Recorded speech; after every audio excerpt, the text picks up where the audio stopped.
Setelah Dimas Kanjeng Taat Pribadi keluar dari penjara, bebas dari penjara dengan apa katanya bebas bersyarat itu atau bebas bagaimana, saya tidak mengikuti beritanya. Namun telah bebas beliau ini. Lalu setelah bebas jadi apa? Jadi tokoh NU. Ya mimpin acara apa namanya bid'ah-bid'ahan ini. Coba lanjut dulu. Setelah menjalani hukuman panjang, Taat Pribadi atau yang dikenal sebagai Dimas Kanjeng sang dukun pengganda uang yang sempat menghebohkan publik resmi bebas bersyarat pada April 2025. Usai bebas, Dimas Kanjeng kembali ke padepokannya di Probolinggo, Jawa Timur dan langsung aktif memimpin berbagai kegiatan keagamaan serta sosial.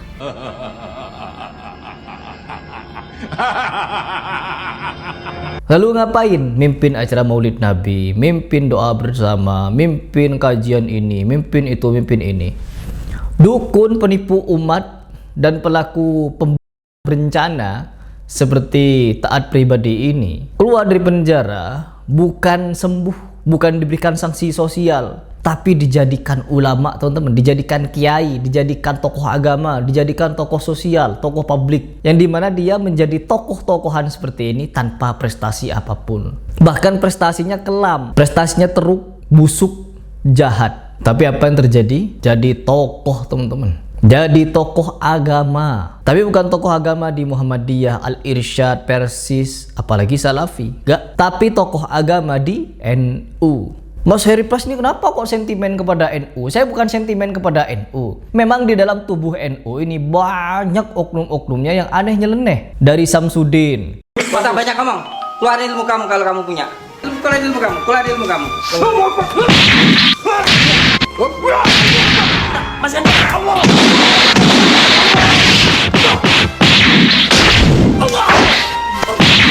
Mama Gufron. Kalau tidak ada Gufron, mungkin tidak menimbulkan NU, Wali Songo itu, dan gara-gara makoli, betul nggak? Gara-gara semut, betul nggak?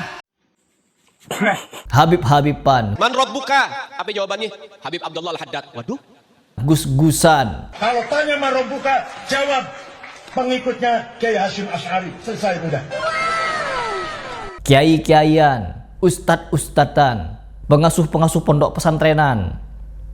Banyak yang mengajarkan celenehan, baik yang jalan ruku-ruku, jalan rangka, jalan ngesot, minum bekas kiai, makan bekas kiai, makan di lantai.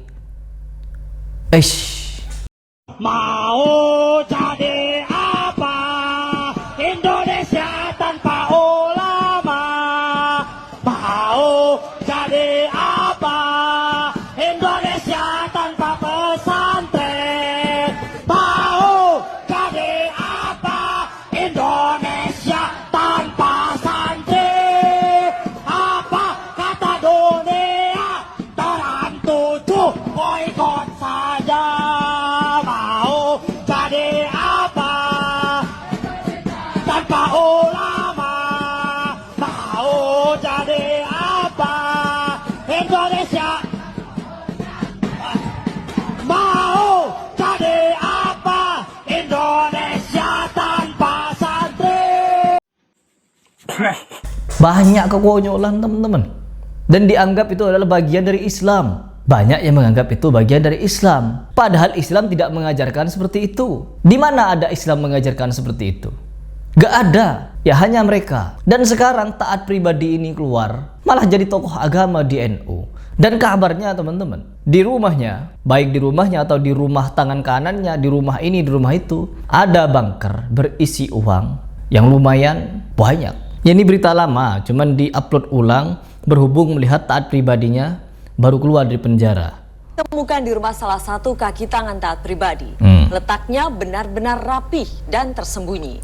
Di kolong tempat tidur, disamarkan dengan menggunakan lantai keramik serta ditutupi karpet. Dolar, teman-teman. Tuh, ajaran NU memang. Oknum-oknumnya kan banyak yang ngajarin seperti itu. Celup-celup air berkah dan lain sebagainya, itu kan begini memang. Innalillah.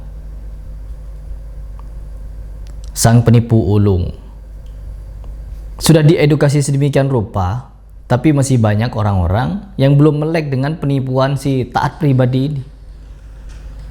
Selain trik yang dilakukan oleh taat pribadi untuk mengelabui para pengikutnya, informasi soal keberadaan bangkar di rumah salah satu kaki tangan taat pribadi juga membuat kami penasaran untuk menelusurinya.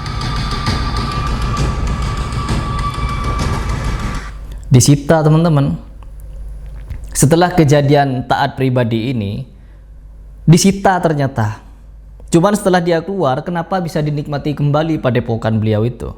Ya, kita baca komentar-komentarnya dari yang nonton fenomena ini, yang baru-baru terjadi ini loh. Yang baru-baru ini terjadi, Dimas Kanjeng ini keluar dari penjara. Kebanyakan orang yang mudah tertipu adalah orang yang tamak, tidak pandai bersyukur atas rezeki yang Allah berikan. Akal sehat dan waras pasti gak akan tergiur dengan modus penggandaan uang atau bisa mendatangkan uang. Walaupun gua miskin, gak akan tergiur modus seperti itu.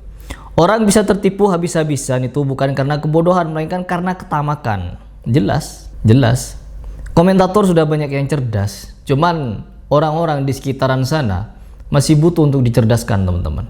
Ketika kita punya visi misi untuk mencerdaskan mereka, yang terjadi apa? Yang membodohi, yang punya visi misi untuk membodohi juga banyak, gak kalah banyak. Bahkan berkedok ulama, kiai, gus, kiai. Saatnya pemahaman klinik ditanggalkan dan dibuang supaya tidak ada banyak korban ke depannya. Semua ini terjadi karena ajaran-ajaran ngalap berkah, ajaran keramat, ajaran karomah, ajaran wali, ajaran ini, ajaran itu. Harry Pras bukan tidak percaya wali, bukan tidak percaya dengan adanya wali Allah. Wali Allah itu siapa sebenarnya? Ya mereka yang beriman dan sebenar-benarnya beriman, bertakwa sebenar-benarnya takwa. Bukan main seperti ini, main dukun-dukunan, ya, penipu-nipuan ini.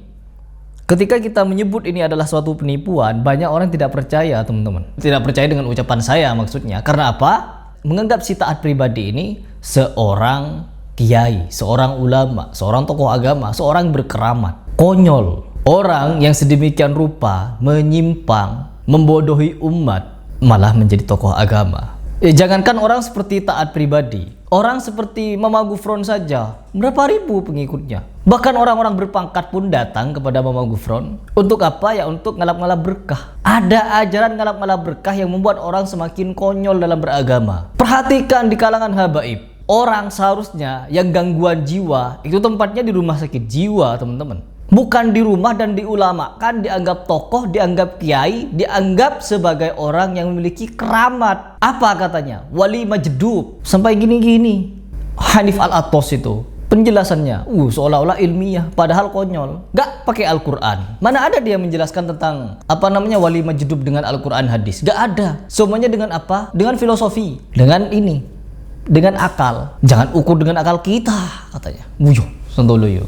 Orang majdub itu apa? Pakai bahasa Arab biar seolah-olah benar. Orang yang majdub itu sebenarnya orang yang judiba, ditarik katanya. Di akalnya ditarik oleh Allah saking cintanya. Jadi Allah semakin saking cintanya kepada orang, ditarik akalnya. Jadi Allah itu saking cintanya kepada hambanya, sampai-sampai menarik akalnya gila.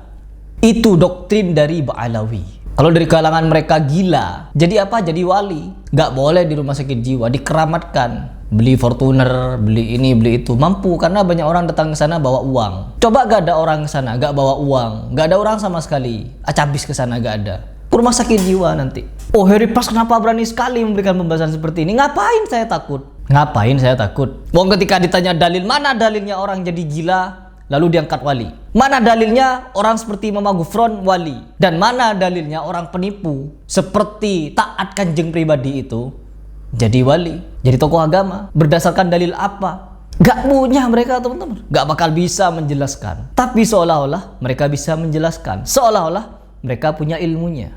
Ini semua karena apa? Karena ada doktrin keramat, halu, takhayul, khurafat, bid'ah, dawir, ditambahkan mistik, dukun, semuanya komplit membodohi umat.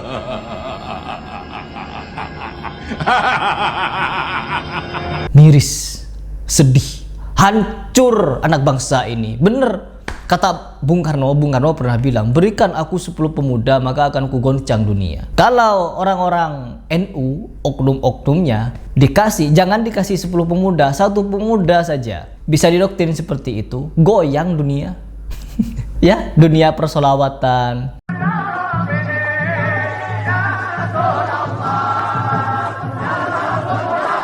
Dunia bid'ah, dunia takhayul, dunia khurafat, goncang semuanya. Perhatikan pemuda ini. A'udzubillahi minasyaitonirrajim. Tabat ya babil habil. Jelas celaka. Tetapi hadirin, ini Abu Jahal ketika Rasulullah Shallallahu Alaihi Wasallam lahir, ini Abu Jahal girang. Tuh, satu pemuda ini diorbitkan sama Balawi. Apa yang terjadi? Goncang dunia.